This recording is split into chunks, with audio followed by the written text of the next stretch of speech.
+2 அக்கௌண்டன்சியில் தமிழ் மீடியத்தில் அலகு 2, அதாவது சாப்டர் 2ல் accounts for not for profit, லாப நோக்கற்ற, அது லாபம் தான் நோக்கம் இல்லாமல் அமைப்புகளின் கணக்கு பார்க்கலாம்.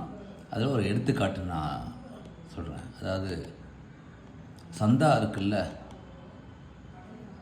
சந்தா வரும்போது போன வருஷம் அடுத்த வருஷம் கணக்கை எப்படி நம்ம போடணும்னு சொல்லிட்டு. ஓகே, எடுத்துக்காட்டு 12 பின்வரும் விவரங்களிலிருந்து 2018க்கான நாளோடு முடிவடையும் ஆண்டுக்குரிய வருவாய் மற்றும் செலவின கணக்கில் சந்தா எவ்வாறு தோன்றும், அதாவது சப்ஸ்கிரிப்ஷன் எப்படி அக்கௌண்ட் ஆகும் அப்படின்னு கேட்குறாங்க. ஓகேயா? சரி, இது போடும்போது ஃபஸ்ட்டு நம்ம எந்த வருஷத்துக்கு போடுறோங்கிறது முக்கியம். அது கவனிச்சுக்கோங்க. இப்போ நான் இங்கே எழுதுகிறேன் 2018 நம்ம கணக்கு போடுறோம். அப்படி போடும்போது 2019ங்கிறது அடுத்த வருஷம். ஸோ இங்கிலீஷில் எழுதுகிறேன் நெக்ஸ்ட் இயர். ஓகே, இது கரண்ட் இயர், CYன்னு போடுறேன். 2017ங்கிறது கரெக்ட் ப்ரீவியஸ் இயர். ஓகேயா? Previous year, current year, next year. சரி, இதில் இப்போ எப்படி வரும்னா 2018 கணக்கு மாத்திரம்தான் வரும். அதாவது அந்த வருஷத்துக்கு உண்டான சந்தா மாத்திரம்தான் வரும். இதை நீங்கள் 2017 நீங்கள் வந்திருக்குன்னு வச்சுக்கோங்க, வந்ததுன்னா அதை மைனஸ் பண்ணிடணும். ஏன்னா அது இந்த வருஷத்து கணக்கு இல்லை. அதே மாதிரி 2019க்கு முன்கூட்டியே வந்திருந்ததுன்னா அதையும் மைனஸ் பண்ணிடணும். ஓகேயா? இதுதான் பேசிக். இப்போ எப்படி போகிறது பார்க்கலாம். 2018 பெற்ற சந்தா 16,000. ஓகேயா? சரி, அப்போ இங்கே வந்திருக்கிற அமௌண்ட் 16,000, அதாவது 2018. அப்புறம் ஆன்சரை பார்க்கலாம். முதல்ல நான் அந்த கொஸ்டினை எப்படி புரிஞ்சுக்கணும்னு சொல்கிறேன். 2017 ஆண்டுக்கான 3,000 மற்றும் 2019க்கான ஆண்டிற்கான 5,000 அடங்கி உள்ளது. பார்த்தியா? இந்த 16,000த்தில் 2017க்கு வர வேண்டிய சந்தா 3,000மும் 2019க்கு உண்டான சந்தா 5,000மும் வந்திருக்கு. கரெக்ட். இந்த ரெண்டுத்தையும் மைனஸ் பண்ணிடணும். ஏன்னா அது ரெண்டும் 2018க்கு உண்டான கணக்கு இல்லை. ஓகேயா? அடுத்தது 2018ஆம் ஆண்டில் 2018ஆம் ஆண்டில் பெற வேண்டிய சந்தா 4,000. ஓகே, இதில் வர வேண்டிய அமௌண்ட் 2018ல் இன்னும் வரணும். வர வேண்டியன்னா இங்கிலீஷில் அவுட்ஸ்டாண்டிங்னு அர்த்தம். அதை ஆட் பண்ணிடணும். கண்டிப்பாக வர வேண்டிய அமௌண்ட் ஆட் பண்ணணும். எவ்வளோ அமௌண்ட்? அது 4,000. இது வரைக்கும் ஈஸி. அடுத்தது மாத்திரம் கொஞ்சம் கவனமாக பாருங்கள்.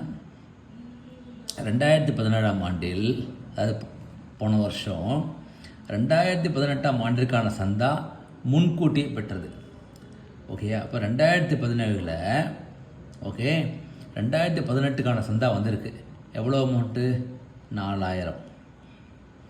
ஸோ அது எந்த வருஷத்து கணக்கு? அது அடுத்து 2018க்கான கணக்கு. அப்போ அதை கூட்டிட வேண்டும். ஸோ 2017 அது எப்போ வந்தாலும் பரவாயில்ல. நீங்கள் 2015லேயும் வந்திருக்கலாம், 16லேயும் வந்திருக்கலாம், 17லேயும் வந்திருக்கலாம். ஆனால் எந்த வருஷத்துக்கான சந்தா? 2018க்கான சந்தா. 2018க்கான சந்தா. அதனால் நம்ம போடுவது 2018 வருஷம். அப்போ அதை நம்ம ஆட் பண்ணிடணும். இவ்வளோதாங்க. ஓகேயா? சரி, இப்போ நம்ம ஆன்சர் பார்க்கலாமா? தீர்வு எழுதிக்கோங்க.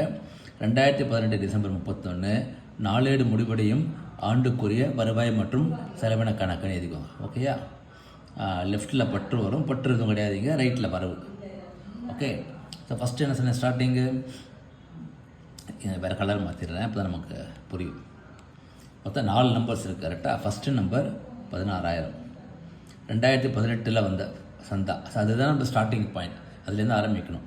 ஸோ நடப்பாண்டுங்கிறது கரண்ட் இயர். ஓகேயா?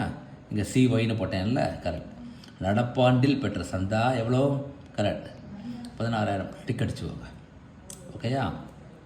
அடுத்தது 2017ஆம் ஆண்டுக்கான 3,000. ஸோ கழிக்க, அதை மாதிரி சொன்னேன், மைனஸ் சொன்னேன்.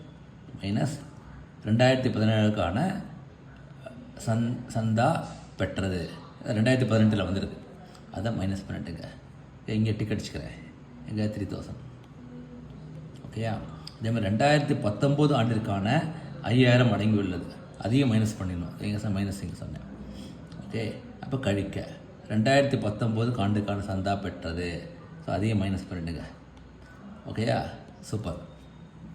இப்போ அடுத்தது 2018ஆம் ஆண்டில் பெற வேண்டிய சந்தா, அதாவது வர வேண்டிய சந்தா.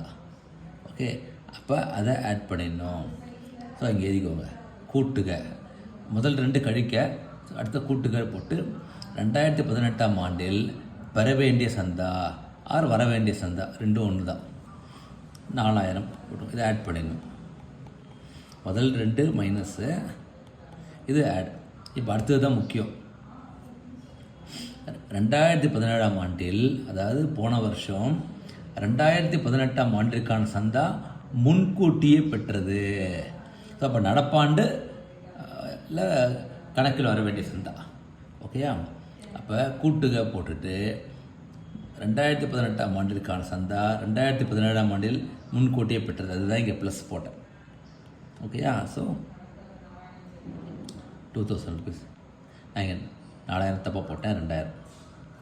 2000 இதாங்க, இதுதான் அதனுடைய லாஜிக். ஓகேயா, நான் திரும்பவும் குயிக்காக சொல்லிடுறேன். 2000 எந்த வருஷமோ அந்த வருஷம் போட்டுக்குவாங்க.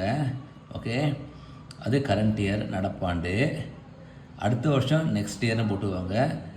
போன வருஷம் அது முந்தின வருஷம் ப்ரீவியஸ் இயர் போட்டுவாங்க. அந்த கணக்கெல்லாம் மைனஸ் பண்ணிடணும். ஓகே, 2018 என்ன வர வேண்டியது இருக்கோ அது மற்ற தான் கணக்கில் வரும். ஓகேயா, ஸோ இது எடுத்துக்காட்டு 12.